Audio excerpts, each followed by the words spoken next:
রাজ্যে 2400 কোম্পানি বাহিনী আসছে, প্রয়োজন হলে বাহিনী বাড়বে, জানালেন সিইও।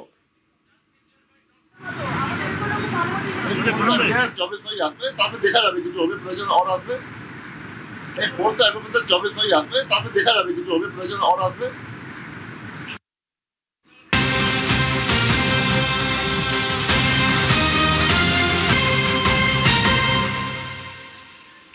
ভোটের বাংলায় বাহিনী নিয়ে তুঙ্গে তর্জা। পশ্চিমবঙ্গে সন্ত্রাসের রাজনীতি চলে, তাই বাহিনী দিয়ে অবাধ ভোট করাতে চাইছে কমিশন। মন্তব্য দিলীপের। বাহিনী আসলেও ভোটে প্রভাব পড়বে না, জনতাই জবাব দেবে, তোপ ফিরহাদের।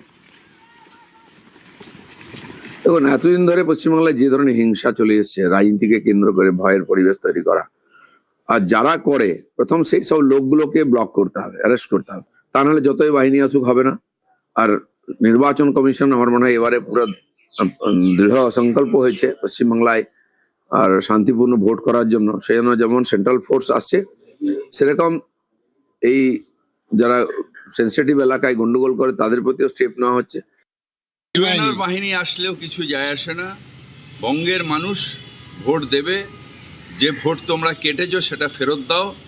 বঙ্গের মানুষ, তুমি প্রমাণ করতে পারো না কোনো বাংলাদেশি লজিক্যাল ডিসক্রিমিনেন্সির নামে মানুষের উপর অত্যাচার করেছো, মানুষকে হত্যা করেছো।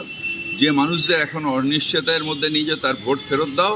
তোমাদের গালে কিভাবে মানুষ থাপ্পড় মারবে সেটা মানুষই জানে।